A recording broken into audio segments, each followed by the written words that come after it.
পৃথিবীর এই ক্ষণস্থায়ী জীবনে আমরা সবাই অবিরাম ছুটে চলছি। আমাদের এই ছুটে চলার একমাত্র গন্তব্য হল একটু শান্তি, একটু সুখ। কিন্তু দিন শেষে আমরা ক্লান্ত হয়ে পড়ি। পৃথিবীর কোনো সুখই চিরস্থায়ী নয়। রোগ, শোক, বার্ধক্য আর হারানোর ভয় আমাদের প্রতিনিয়ত তাড়া করে ফেরে। কিন্তু ভেবে দেখুন তো, যদি এমন কোনো জায়গা থাকে যেখানে কোনো দুঃখ নেই, ক্লান্তি নেই, হারানোর ভয় নেই, যেখানে সময় থনকে দাঁড়াবে কেবলই সুখের আলিঙ্গনে। হ্যাঁ, মহান আল্লাহ সুবহানাহু ওয়া তাআলা তার প্রিয় বান্দাদের জন্য ঠিক এমনই এক অনন্ত সুখের ঠিকানা প্রস্তুত করে রেখেছেন, যার নাম জান্নাতুন নাঈম। পবিত্র কুরআনে জান্নাতের যে কয়েকটি সুনির্দিষ্ট স্তরের কথা বলা হয়েছে, তার মধ্যে অন্যতম হল জান্নাতুন নাঈম। আরবি নাঈম শব্দের অর্থ হল অফুরান্ত নেয়ামত, প্রাচুর্য এবং পরম প্রশান্তি। অর্থাৎ জান্নাতুন নাঈম হল এমন এক বাগান যা কেবলই সুখ, শান্তি আর আল্লাহর দেওয়া অগণিত উপহারে পরিপূর্ণ। সূরা লোকমানের ৮ নম্বর আয়াতে আল্লাহ তাআলা বলেছেন, নিশ্চয়ই যারা ঈমান আনে ও সৎকর্ম করে তাদের জন্য রয়েছে জান্নাতুন নাঈম বা নেয়ামতপূর্ণ জান্নাত। কি আছে এই জান্নাতুন নাঈমে? চলুন আজ আমরা কল্পনার চোখে সেই পরম কাঙ্ক্ষিত ঠিকানায় একটু ঘুরে আসি। জান্নাতুন নাঈমের সৌন্দর্য মানুষের কল্পনাকেও হার মানাবে। রাসূলুল্লাহ সাল্লাল্লাহু আলাইহি ওয়াসাল্লাম বলেছেন, জান্নাতের ইটগুলো হবে সোনা ও রূপার, এর মাটি হবে সুগন্ধি মৃগনাভি বা কুস্তুরীর, সেখানকার নুড়ি পাথরগুলো হবে মণি, মুক্তা ও প্রবালের। এই জান্নাতের নিচ দিয়ে বয়ে যাবে চমৎকার সব নদী। তবে এগুলো পৃথিবীর সাধারণ জলের নদী নয়।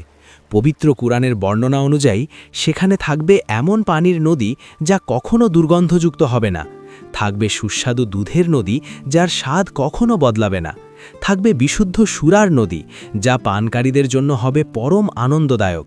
তবে এতে পৃথিবীর মদের মতো কোনো নেশা বা ক্ষতিকর দিক থাকবে না, এবং থাকবে পরিশোধিত স্বচ্ছ মধুর নদী।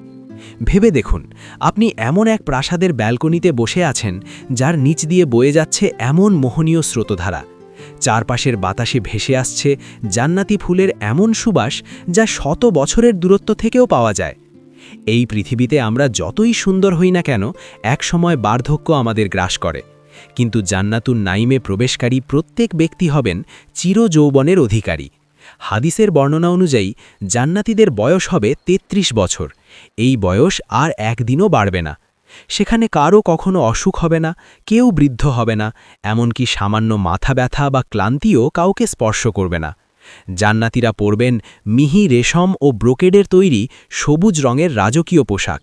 তাদের হাতে থাকবে সোনা ও মণিমুক্তা খচিত বালা। আর খাবার? জান্নাতুন নাঈমে মানুষের মনে কোনো খাবারের আকাঙ্ক্ষা জাগার সাথে সাথেই তা সামনে উপস্থিত হয়ে যাবে। সেখানে ক্ষুধা নিবারণের জন্য নয়, বরং কেবলই স্বাদ ও আনন্দ উপভোগের জন্য জান্নাতীরা আহার করবেন। জান্নাতুন নাঈমের আরেকটি বড় নেয়ামত হল মনের প্রশান্তি। পৃথিবীতে মানুষের মাঝে যে রাগ, ক্ষোভ, হিংসা বা অহংকার থাকে, আল্লাহ তাআলা জান্নাতীদের অন্তর থেকে তা সম্পূর্ণ ধুয়ে মুছে সাফ করে দেবেন। সেখানে সবাই হবেন একে অপরের ভাই ভাই। ঈমানদার পুরুষদের জন্য সেখানে থাকবেন ডাগর চোখ বিশিষ্ট জান্নাতি হুর, যারা হবেন লুক্কায়িত মুক্তার মতো সুন্দর ও পবিত্র। আর পৃথিবীর নেককার নারীদের মর্যাদা জান্নাতের হুরদের চেয়েও অনেক অনেক গুণ বেশি হবে। তারা হবেন জান্নাতের প্রাসাদের মহারানী।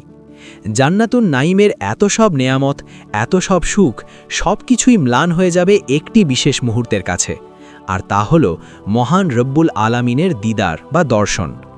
হাদিসে এসেছে, যখন জান্নাতীরা জান্নাতে প্রবেশ করবেন, তখন আল্লাহ তাআলা তাদের জিজ্ঞেস করবেন, তোমরা কি চাও আমি তোমাদের আরও কিছু দিই?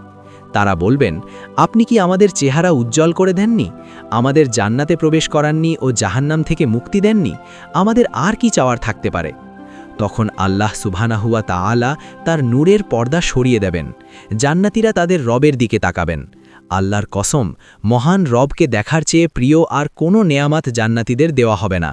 এই দর্শনই হবে জান্নাতুন নাঈমের সর্বশ্রেষ্ঠ ও চূড়ান্ত প্রশান্তি। এমন এক অনন্ত সুখের ঠিকানা কি আমরা হাতছাড়া করতে পারি? কখনোই না। জান্নাতুন নাঈম পাওয়ার পথ খুব কঠিন কিছু নয়। প্রয়োজন শুধু আল্লাহর প্রতি একনিষ্ঠ ঈমান, তার রাসূলের সাল্লাল্লাহু আলাইহি ওয়াসাল্লামের দেখানো পথে চলা ও সৎকর্ম করা। আসুন এই ক্ষণস্থায়ী পৃথিবীর মোহে পড়ে আমরা যেন আমাদের চিরস্থায়ী জান্নাতুন নাইমকে হারিয়ে না ফেলি। মহান আল্লাহ আমাদের সবাইকে জান্নাতুন নাইমের অধিবাসী হিসেবে কবুল করে নিন। আমিন। ভিডিওটি আপনার হৃদয়কে সামান্য স্পর্শ করে থাকলে ভিডিওটিতে একটি লাইক দিন এবং আপনার প্রিয়জনদের সাথে শেয়ার করে তাদেরও এই সুন্দর জান্নাতের কথা স্মরণ করিয়ে দিন। এমন আরও ইসলামিক ও জীবন ঘনিষ্ঠ ভিডিও পেতে আমাদের চ্যানেলটি সাবস্ক্রাইব করে পাশেই থাকুন। আসসালামু আলাইকুম ওয়া রাহমাতুল্লাহ।